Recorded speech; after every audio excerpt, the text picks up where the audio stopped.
Welcome, everybody, to Innate Interviews. I'm excited today. We've got a special guest.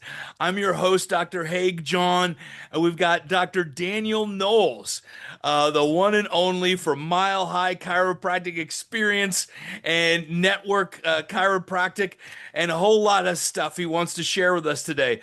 Welcome, Daniel Knowles. I'm happy to have you here. I'm grateful to be here. I love getting to speak to energized, grateful people like you, and I love sharing my thoughts and feelings and experiences in chiropractic. So glad to be here sharing with people, and so thank you for having me.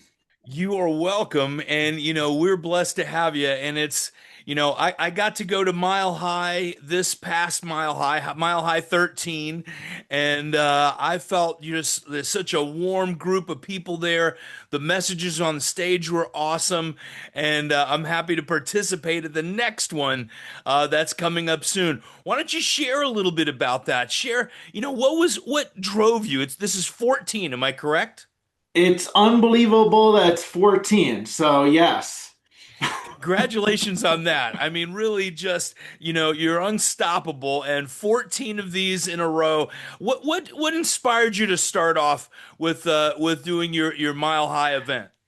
I have to say, myself and Rochelle are pretty focused on chiropractic and our personal life and network and the things we do, being involved with Sherman and really and helping people have successful practices. And really, very frequently, things will put me over an edge. Usually, when I do something, something puts me over an edge that I have to make something happen. And that's what happened. The state of, I was just recently on the Sherman College of Chiropractic board, which was kind of a surprise invitation. And then there were some things going on in the state of Colorado around scope expansion. I can get into the details about that if you want, but at the time, it was very frustrating. And the short story was that there was a push for scope expansion in the state of Colorado towards injection rights. And at that point, those injection rights were really what they wanted to was to get, it was the stepstone to they wanted actually vaccine rights in the state of Colorado. Yeah, chiropractors wanted that. And we had lobbied and called and text and messaged people to show up and testify regarding to that in state board meetings. And I put a lot of energy getting people there. And at the end of the day, with all the output, there was one doctor that showed up at the state board meeting, only one. And I was so irritated and so frustrated and so pissed off that this is like a very important issue chiropractic philosophically in my mind, in my heart. At that, I said, what the heck? Apathetic chiropractors. And it got me so upset that I said, what do chiropractors show up for? And I realized that they show up at seminars. And I said, what if I made a seminar that attracted people because I got fired up speakers, but then used it as a platform for people to be aware of what's going on, to have not only enthusiasm for philosophy, science, and art, but also have a political message. And so that's what I did. Then, next thing I knew, we had 4 months to actually what happened was my mom was I said, if I wanted to do this, could I, could you help me get a hotel? And I like 48 hours, 72 hours later, she said, hey, I reserved a hotel for you. I was like, what? And I was like, okay, well, now I got to make a thing happen. And Yeah. so, I had 4 months to put together the first Mile High, and it was stellar. It got attention. And I said, wow, we can do something and make a difference in the state. So really, it was to make a hub in the center of the country for chiropractic enthusiasm, philosophy, science, art, but also politics to shift what I thought was very important in people's head and heart and spirit relative to chiropractic. Well, that's amazing. And, I've been watching your progress all these years. You're like an unstoppable force. And, and we're seeing you all on social media and all, everywhere, really promoting that and getting chiropractic out and getting chiropractors to think again and really take action. And that's a big deal. And that was ringing through, through the whole event when I was there in 2013, excuse me, number 13. And, we could see that in the passion of the chiropractors of bringing people together and working as a single force instead of scattered out there. And it seems like you've done a lot. Now, you were talking about I remember you formed a group for politics in Colorado. Is that right? And a nonprofit, is that right as well? Yes, we have the Mile High Foundation because, for a while, way back, there were some legal things going on in Colorado in my first couple of years of practice, and we took a stand around and we found we had a Colorado Chiropractic Wellness Alliance. That was really the precursor to Mile High, and then different things shifted in ways. And we said, we wanted to have a foundation that was protecting people's rights, but we also didn't want to deal with the various politics of running an association. And we really just wanted to have a legal fund relative to things that might come down the pike, and so that we could pool our resources as needed. So the Mile High Foundation is a nonprofit organization that many people support, which we're really grateful for. So that way we can make a difference. Most recently, the Chiropractic Freedom Coalition, we supported that because that was vital. And it really is incredible the number of doctors that have, very generously donated to that foundation through the Mile High Chiropractic movement. That's amazing. It takes money to get all these things rolling, and we're going to have links for that in your bio for this, where because I'm sure there are going to be a lot of people that want to donate and keep supporting the cause. I've been on the board of directors for the Florida Chiropractic Society, FCS. I've been on the PACs. Sometimes getting money or even people to show up is like pulling teeth. And you keep pushing because the more you show up, the more people that will get inspired to actually take action and be a part of the movement, which really is the movement for the survival and the progression of really our tenets of chiropractic, which we call principles and understanding, because the human beings, as Dee Dee Palmer would say, it's the denizens of the earth that deserve chiropractic. So it's for the people we do this, and also for the preservation of chiropractic itself for the generations to come. So thank you for all that hard work. It's absolutely amazing. So tell me a little bit about yourself. Let's get to know, Danny himself. You've got this big icon that you're traveling with from network, from, Mile High Experience, all that stuff. Tell me a little bit about Danny Knowles himself. What brought you into chiropractic and inspiring you? How many years you been in practice? I graduated in 96, and so I'll be coming up on 30 years Wow. since I graduated. Hmm. I practiced that whole time. I came out the gate and started a practice in Spartanburg, South Carolina. I waited for my incredible wife, girlfriend at the time, to graduate, sold that practice, and set up a practice here pretty much immediately when we moved out. And, just when chiropractic came into my life, when I got it, because it came into my life several years, like a lot of people, before I really got it or Sure. felt like I got it to move towards school. But when I got it, I was like, this is the biggest idea I ever thought of, ever got exposed to. And I had the how come the whole world doesn't know about this kind of energy. And when I got exposed to it, my mom was in chiropractic school at NYCC. She got involved in being part of the network movement, Donnie Epstein, and he and I had several very heated conversations about chiropractic philosophy and me arguing that all this stuff is BS as a high school student. And I didn't win the conversations. So, so thus I ended up going to chiropractic school.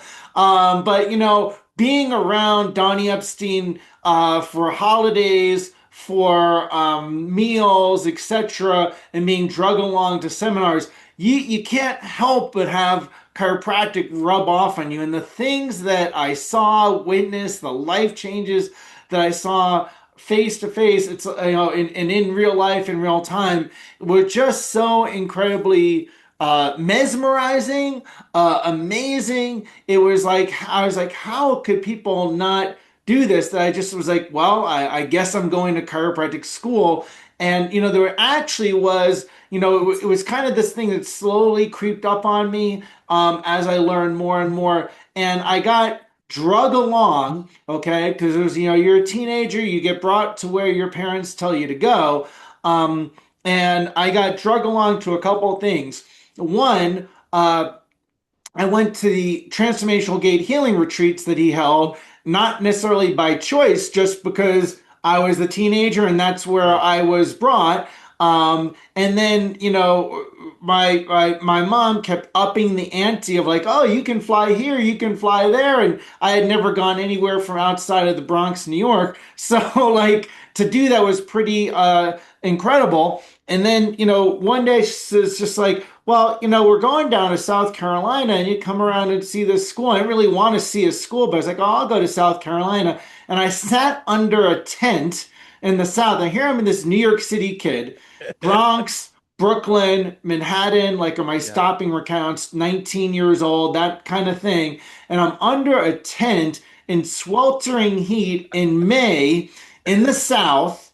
Yeah. And the speakers, I kid you not necessarily this order, but was Arno Bernier, Donnie Epstein, Joe D'Onofrio Sr., and Reggie Gold, like that sequence or that kind of thing. By the time whatever number of hours went by, and I'm sitting there like listening to these people, yeah, Mhm. I was going to chiropractic school. There was like to list those Yeah. were my influences. Yeah. Anytime those people they made up in my head and heart and spirit what chiropractic was.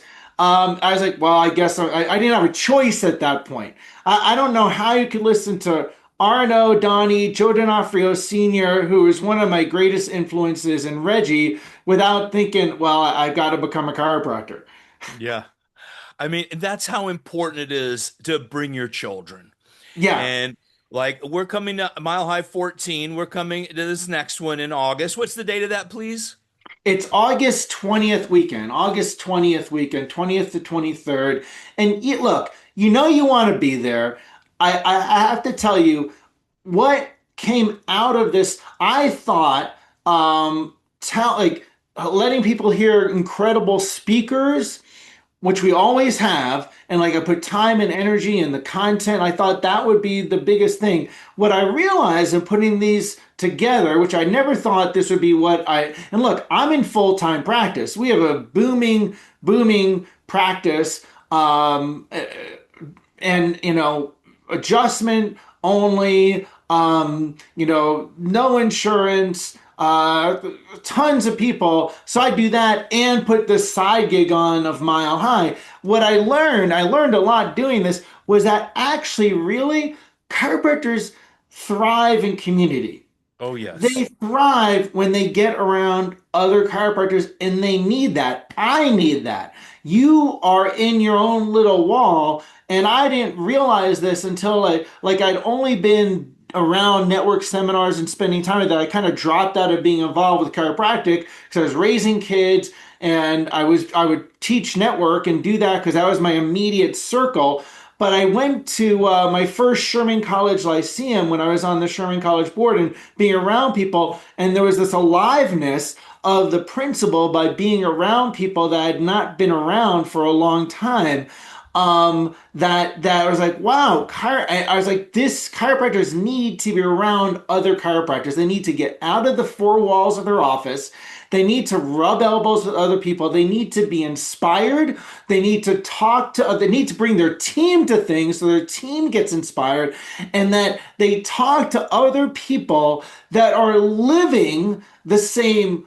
successes and the same challenges that they have to navigate, because you're kind of in a foxhole sharing, the chiropractic message, and you need to be around other people to help you be, energized and to grow. It's not just the speakers, it's being around Yes. other people Yes. and Mhm. sharing that camaraderie that of this thing that we're involved with called chiropractic, that being around that, bring your team, tell your team, hearing from other chiropractors helps them share this message that they feel like they're part of something.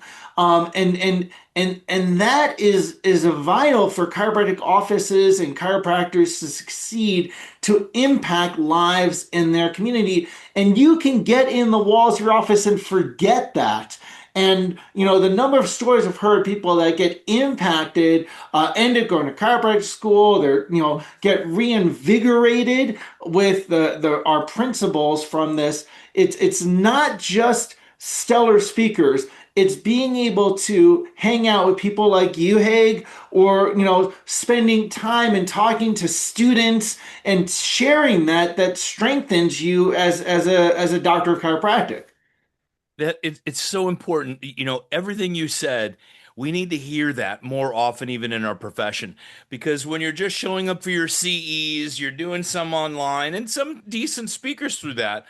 It's nothing compared to being the energy of that room, laughing, maybe crying, creating, the community. That community is one of the 50 senses, I say, right? Yeah, That right. community is so important. Where, look, not everybody's had the greatest months of their life last month. Some people you've had ups and downs where you could say, oh man, I've been through that. Just having a hug or having somebody that's been through the experiences or sharing your wins. Hey man, let me share a couple of wins, or whatever it might be. Being in that community experience is extremely important. And, ever since school, I've been going through chiropractic events from the gatherings. I've been probably 25 gatherings with Sigafus, New Beginnings, DE, all this, and absolutely Mile High. It's such an important thing. I can't imagine not doing it. And similar to you, we took a little break. We had children back to back, 22 months apart, and just trying to survive. I had already lost all my hair. So, I didn't have anything to pull out. And I realized I hadn't been going to events. And when we got back to chiropractic events, it was like, okay, we've got to just bring the children again. And now I'm bringing my children to Mile High. I'm excited about that. And having them re-dipped. I spoke at an event in in South Carolina just recently in Myrtle Beach, and I brought my children to that, and they were hanging on every word. They're 9 and 11 years old. They were hanging on every word the speakers were saying and were inspired and talked about it the whole time. So advancing them in life, they get sick of just hearing it from us. And then, like you said, your team, how important that is to strengthen your home community as well with your team there. So, thank you a lot for sharing that. How about sharing a little bit about network? My day, I went to network spinal analysis, NSA. We've evolved quite a bit, very likely since then. Maybe you can share a little bit about network as well with us. You know, Network is still to this day the most amazing. Look, for me, I don't want to say anything negative about any kind of approaches. That's not my intent. And Reggie said something once. He said, what's the best technique?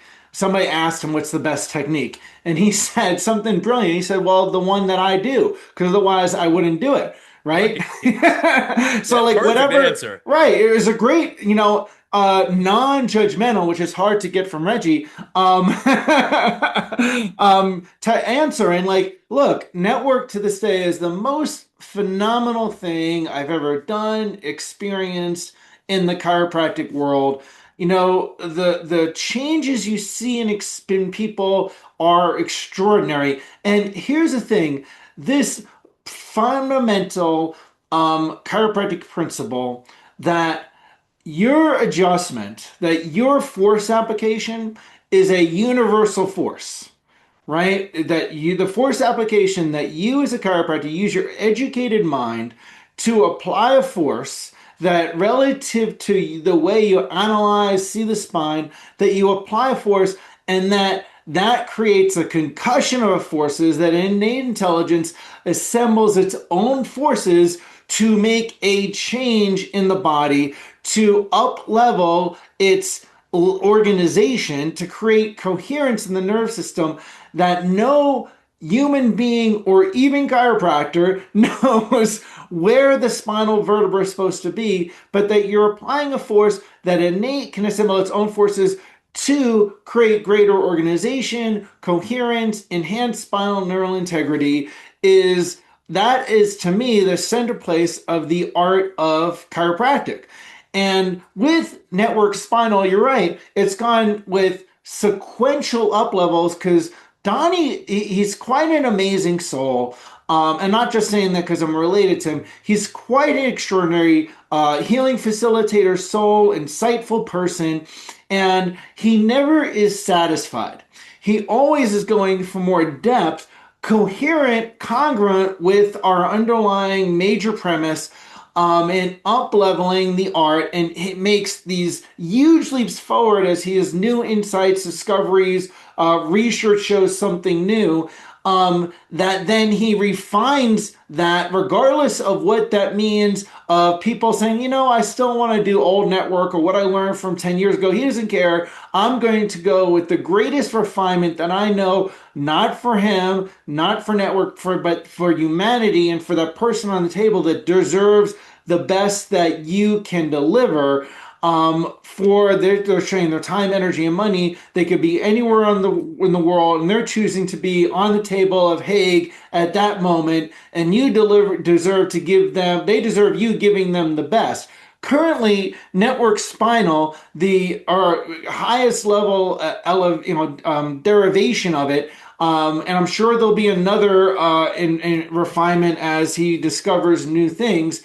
Really, is from this place of understanding that the outcome was that you want to see increased bandwidth or greater coherence. And they did something pretty incredible. You may or may not know this, hey, because I know we travel same circles. They did something pretty darn incredible, which was the Insight subluxation station, right? People are familiar with that, whatever it's called right now, the Insight. They adhered those sensors that you use for an EMG unit to people's spines, not permanently, just adhere them temporarily, and adjusted them doing network spinal and categorized the responses, the movements, the wave responses, each different force application from different depths and Very angulations cool. and what kind of responses of the wave that happened. This did not that data and information evolved was the foundation of a moving from network spinal last to network spinal and realize that every single different depth angulation would actually utilize or make innate to assemble utilize innate to assemble different types of forces for different types of responses, and that the specificity of the forces you apply are greater, needing to be greater than Donnie ever realized. Because looking at it mathematically, with people on the table, they responded that actually, when they took the data of the EMG unit to what gave greater coherence of the signal, that people's bodies were evolving, having neurological, that the chaos mathematicians that went through the data found that the person actually was showing greater neurological evolution, greater organization with as their nerve system got more coherent and increased spinal integrity. It was something that to me further blew my mind of the impact of what you do with your hands and the chiropractic be more specific, and that what we are doing, we're caring with people is not only not just not that it's adjust, but not moving a bone, but enhancing the bandwidth that the innate intelligence has access to assemble its forces to change how the person's body experiencing life, and realizing that a person's nervous system could be clear at, let's say, LTE level, Okay, okay. And it could also then be clear at a 3G level or a 4G level or 5G level, right? So, you've got to think, do you want the nerve system to be clear at one particular grade or could there be greater bandwidth? Okay, then maybe people even knew were possible relative to what we've called a clear nerve system. All right. And so that was the most amazing jump forward that I saw clinically. And when you read the papers and see the difference and say, oh, just the subtle difference of angulation will call in innate to assemble different forces to make change. And it more exciting than things that like more exciting about taking care of people and seeing change in people's body than I was 20 years ago because it's new, novel evolution. So it's not just to see the enthusiasm in people's eyes, whether they be students and they're learning chiropractic and for the first time because they're in school, or they've been practitioners 20 years, 30 years, and they're like, I never knew this way of assessing the nerve system or to look at these indicators that were there all the time and I couldn't even see them, that people were more subluxated or had less spinal neural integrity than I thought they had because I thought they were clear, but there was a whole range of, excuse me, different indicators that I didn't even have the window to look at or have the skill set to see these things change in a person's body. Is just inspiring, and it's incredible to see after 30 years of taking care of people. Well, I guess I'm 29 and a half. December will be 30. To see the enthusiasm of taking care of people continue to grow. And I'm sure it's going to continue to grow for me more. Like Rashawn and I say all the time, like we do a lot in chiropractic. I mean, from the time we rise to the time we go to sleep. I think it's really funny. Like I'm not in the office today because I'm doing things like this. I'll be in the office tomorrow. But like the most enjoyable times I have of my week of all the things I do is when I'm in the office, have my hands on people, and they're showing me how their lives has changed. And so and to have that energy doing network, I gotta tell you, if you've not learned network spinal, or if you learned network 20 years ago or 10 years ago, it's time you learn something novel because there's more than you ever thought before from what you may have learned of network before. Well, that's exciting, and you just inspired me. And I've been saying I really would like to get back to another network seminar, and we'll put the links for that also in your bio because I feel like it has been a long time for me. I did it probably 20 years ago, maybe 21 years ago, and I really would like to get back to one. You know what? No matter whoever's listening to this, you can always improve. If it's not what you do, if you're a Gonstead guy, God bless you. But absolutely, take some insights into this and whatever we can relate and just deliver something just slightly better. You said it before, what we're giving, we're also receiving. So I always want to give the best adjustment I could ever give because I'm selfish. I also want a great one too. I gotta say, honestly, if regardless of what kind of practitioner a person is, Blair, CBP, Gonstead, you take one network training, you'll see things that I never knew this as far as parameters, indicators that I Yeah. just were not know and when I was not aware of that were in front of me, and people have distortions in their nerve system that I was not aware of. And I always tell people that, Patrick Tempo was a big influence to me as well. Probably my other top, five or top 10 influences.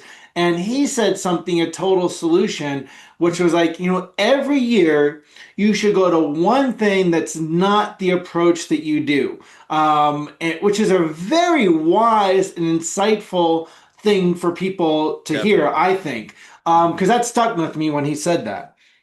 Well, I had a first quarter student or first try there at Palmer, Florida. I'm about an hour and a half away from there, and the young man, so excited and so passionate. He's a former professional soccer player, And one of the things he said, where should I go? Technique, what should I do? I'm kind of drawn to Gonstead. And I said, absolutely, go to Gonstead, go to Gonstead Club. Also, go to Network. Go and learn upper cervical.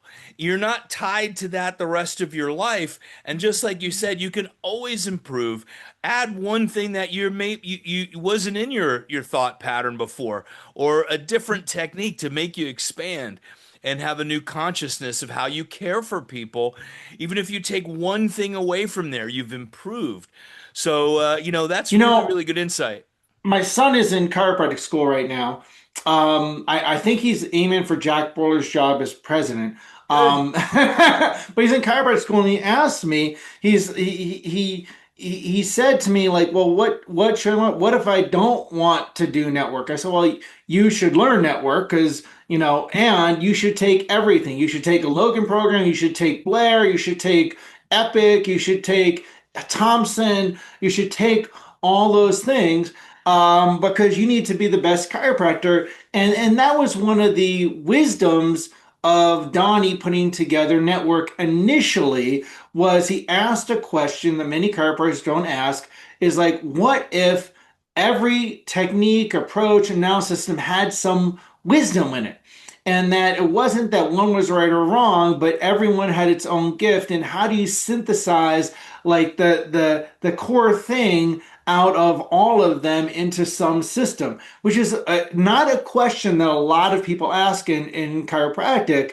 And also I remember this when I was in chiropractic school. I said, what do you think would be the ideal chiropractic practice scenario? And this was, I guess, 30 years ago.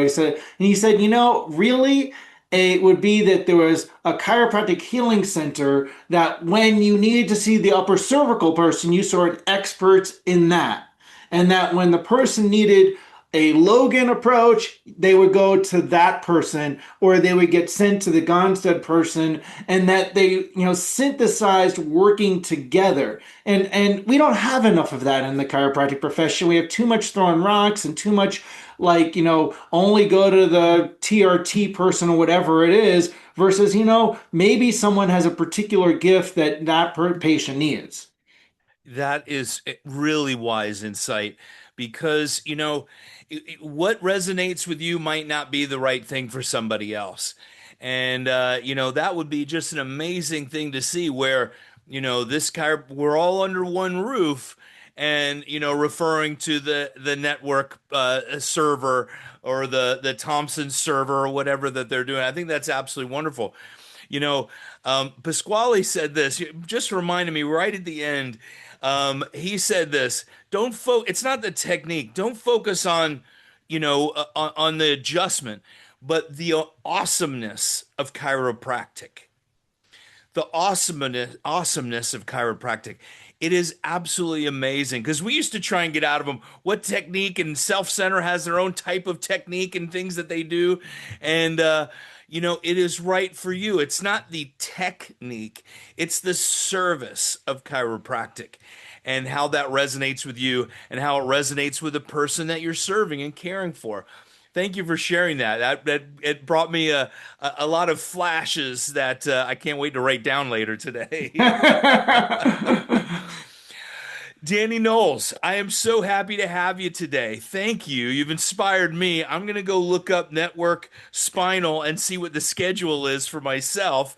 Well, And I'll tell you, I'll be in July in Spartanburg, so people should come see me in July. July So, in Spartanburg. I don't want to come to one you're teaching.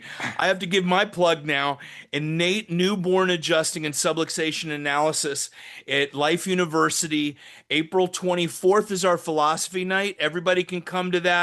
And April 25th is our seminar on campus. And we are changing the world. And I say this to practitioners: if you're not comfortable adjusting a newborn, this is the place to be. And this is where we want to give you the confidence to walk in that room and be the chiropractor and serve those children. And that resonates through everything in practice, from newborns to adults, to walk in with the confidence and to know that you know that you know that you know what you're doing. And I think we all need a little of that at times ourselves. So that's going to be April 25th and 24th. And then Mile High again. Just give us the date, please. August 20th to 23rd, Mile High. You know you want to be there. RiseUpToMileHigh.com. And yeah, epienergetics.com is where you can get the network 411. I don't know if people still know that term 411, do they? Or is I that just people, old guys like you and I, right? I But just thought of that. Maybe not. epienergetics, epienergetics.com. And July 25th weekend, I'll be in Spartanburg. And I'm also teaching a tonal scan and X-ray interpretation the night Cool. before there. So look forward to seeing people there. I'm gonna just add one more thing for our other podcast is Synapse Philosophy Podcast. We started the D.D. Palmer's 1910 book in 2021. We took a few breaks from it and did other books in there, but we just finished D.D. Palmer's 1910 book. 1914 we've done multiple times, but that we've set it into cyberspace now on YouTube. I think it's a world-changing, life-changing book. We're starting the 1906 book, which is mostly D.D. Palmer, some B.J. Palmer, and most people don't understand the history of that. We are blessed to have Joe Foley with us, who has written the book on that. And so he's been giving us commentary from 1910 and then 1906 we do tonight at 8 p.m. Eastern time. Everybody's invited. I'll post down around the links. And we're excited to really get deeper into DD again. I like going back in time, which is amazing. Danny, bless you. Thank you so much for joining us today. Thank you, sir. I look forward to seeing you wherever I see you next in the chiropractic world. And I got to say, anywhere that Haig John is, you want to be, because any time spent with him is going to be time well spent. Well, thank you so much. Feeling is mutual. Have a great one. We'll see you at the next, event. We'll see you around and keep serving everybody.